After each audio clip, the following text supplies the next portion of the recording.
me? Yeah. All right. 1, 2, 3. Everybody in, nobody out. That's what healthcare is all about. Beautiful, beautiful. You guys sound amazing. So we'll get that one going. I think you guys sounded good. Second one is don't drop the ball, Medicare for all. We'll do that one twice. All right. 1, 2, 3. Don't drop the ball, Medicare for all. Don't drop the ball, Medicare for all. Nice. I want to say thank you, my deepest thanks to all of you for coming out. This is a crazy moment we are living in right now. You know, 15 million people have lost their health insurance since the start of this pandemic, and that's adding on to the some 90 million Americans who are either uninsured or underinsured at the moment.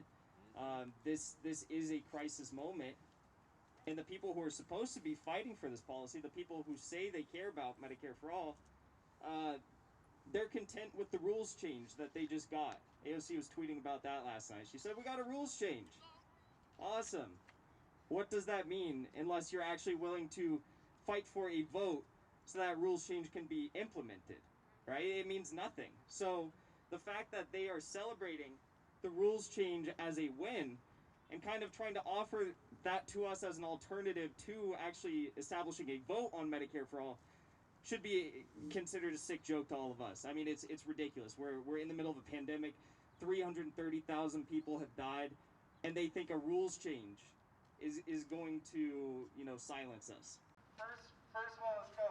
Everybody in, nobody out. That's what healthcare is all about. Everybody in, nobody out. That's what healthcare is all about. Everybody in, nobody out. That's what healthcare is all about. Now! What do we want? Medicare for all. What do we want? Now! What do we want? Medicare for all. All about. Everybody in, Nobody out. that's what healthcare is all All about. Everybody in. Nobody out. That's what healthcare is all about. I personally have known many people in my own life, and I'm sure everyone can attest to this, those who have suffered at the hands of this brutal system that we have in this country that prioritizes corporate greed over the health and well-being of the people that make this country run on a daily basis. So it's absolutely devastating, and we need a change. So I hope from the bottom of my heart that the progressives will do something, won't just sit on their asses all day, and will actually do something. After the massive increase in healthcare loss as a result of shutdowns by the pandemic, the number of people who die every year from lack of healthcare is expected to increase. But let's assume that 45,000 deaths per year. That is more than 500,000 Americans that will die after 12 years. In the richest country that the world has ever seen, that is unacceptable. But that urgency doesn't seem to strike Sam Cedar to take action outside of electoral politics. Disappointing, I think, to many of us on the left, because now this is so desperately needed. Like so many of us know, there were 30 million people who were already uninsured before coronavirus. Another 15 million people have lost their health insurance during coronavirus. We're the only major country on earth that doesn't guarantee health care as a human right. That's wrong. To make use of this. What good is a pay-go exemption for Medicare for all if you can't bring Medicare for all to the floor of the House?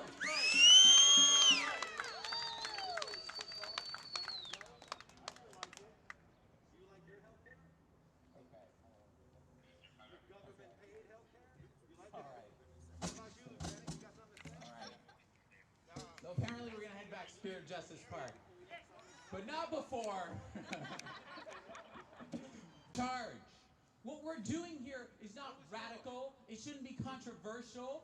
If we were doing it for establishment politicians, none of the left would have a problem with it. We're saying you ran and you campaigned on Medicare for all. This is your moment. This is your moment to get it done. Get it done now. Bring it to the floor of the House. Force the vote. Force the vote. Force the vote. Force the vote. Force the vote. Force the vote. Force the vote. Force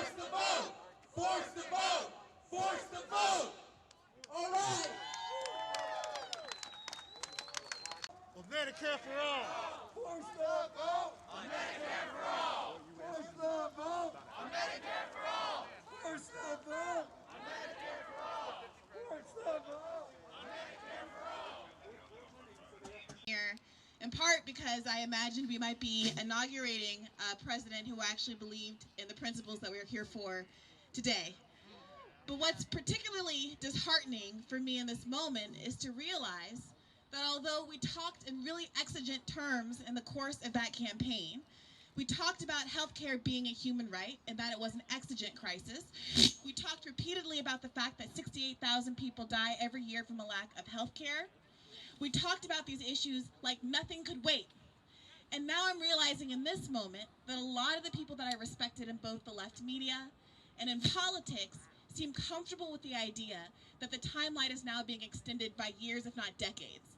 We're not willing to give people the benefit of the doubt, but they can lose that benefit when they throw it back in our faces and expect us to just eat the excrement that they're shoveling, for lack of a better word. You know? So we've been told, I've been told, I'll personalize it. I've been told that I'm naive, that this is electoralism, that this is voluntarism. But the reality of the situation is this is one of the few times that the left has held real power. We did the thing they're advocating for. We worked to get a critical number of progressives in Congress. They're there now, and finally we're in a situation where they have enough power to actually do the thing many of them ran on, which is to oust Nancy Pelosi. You know? At the very least, at the bare minimum, they can use that leverage to extract substantive concessions for the policies that they have said are existential concerns, that were existential concerns before we got in the middle of a global pandemic in which 15 million people have been kicked off of their employer-based health insurance. Afraid to say these kinds of things. At the end of the day, without accountability, we're not going to make any progress in this area. And it's going to be uncomfortable, and there are going to be people that we all have liked and supported and admired and fought for and donated to and marched for that are going to be uncomfortable, that are going to be targets of this kind of criticism, as they should be. They took this job because they wanted to be public servants, not because they wanted to be celebrity public figures.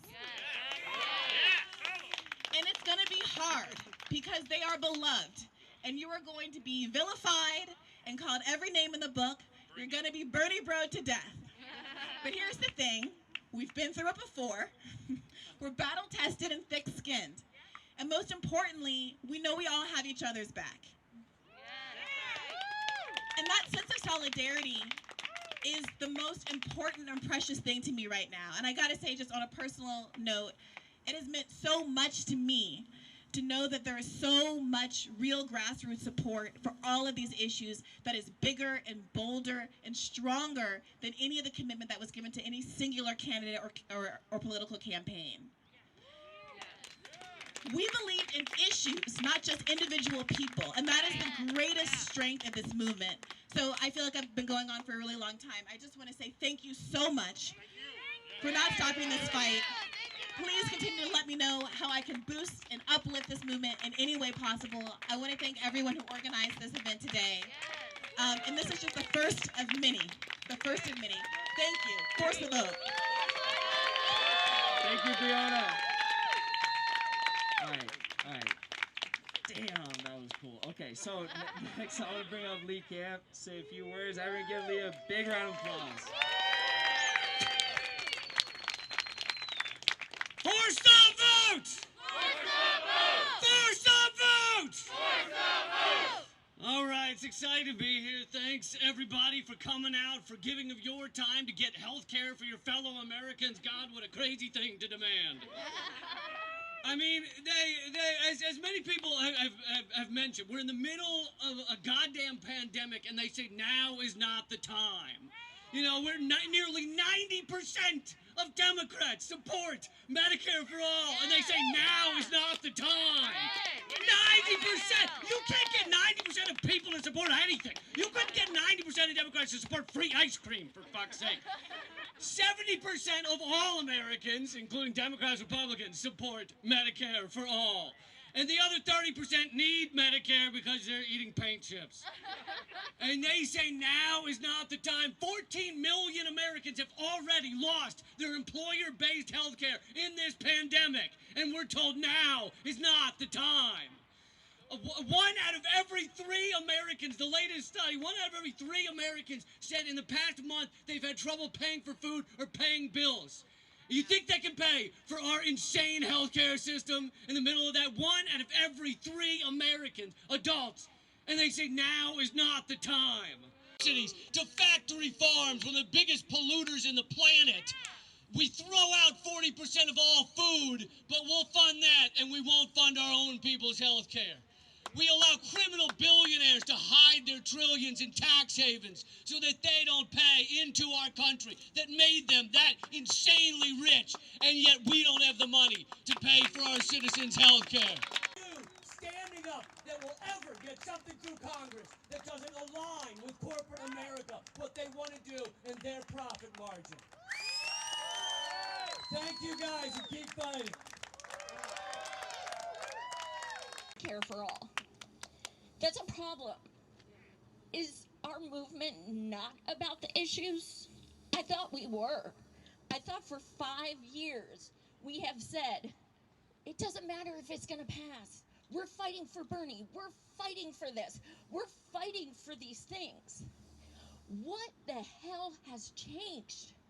Nothing. The only thing that's changed is some of the people we considered comrades are using some shit-lib explanations of why we shouldn't do this.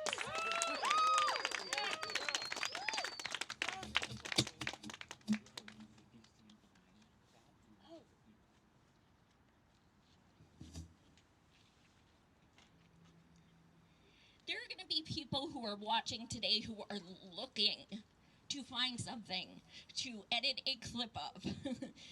Guarantee. So, yeah, and to them I say, we're fighting for your asses too. Amen. And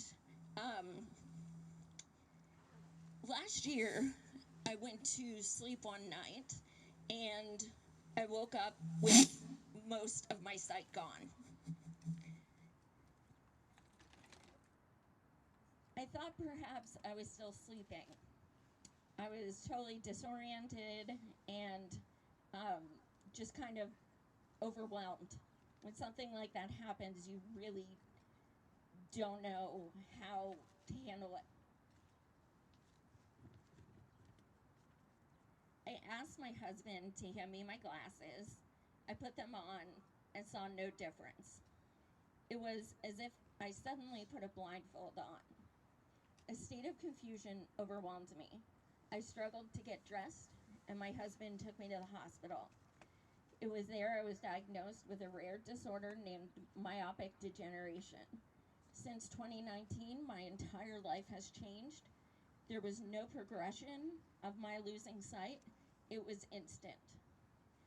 To say it's been traumatic is an understatement of epic proportions. I lost my job. I was a contractor, so it was completely legal. Ironically, I've worked in healthcare for over 10 years. I stopped being able to do many of the things I love. I was an English major and now find myself unable to read books. Blind, and now I'm visually disabled, all within less than a year. Someone from the Netherlands reached out to me yesterday. She told me she gets the same eye injections and has never paid a dime. People are dying in the streets. People are rationing and food.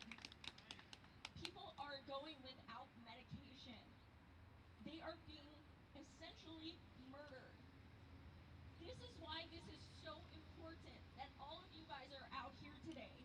This is why. It's time people stand up to these so-called progressives and say, we elected you. I didn't share my traumatic story with you to scare you, because my disorder is quite rare. May not be your constituents, but make no mistake, We got you elected. You campaign as an activist. Where are those activists now? I can't comprehend how there is trepidation of pissing off people who already loathe you. People like Pelosi, who you refer to as Mama Bear, who have done nothing but insult you, belittle you, and block you. Why are you worrying about what she, of all people, thinks? You don't even have to treat this like some damn grandiose gesture. You just take a stand with other reps and thousands of supporters like us. There is no doubt the establishment is waiting with their mimosas if you don't join us.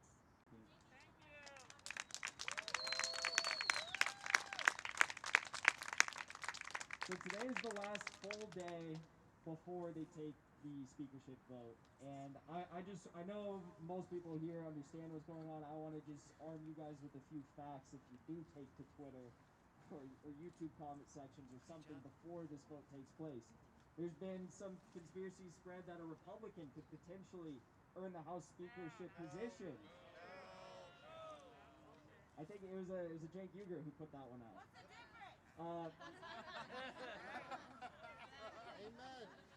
That's the thing. That's the thing.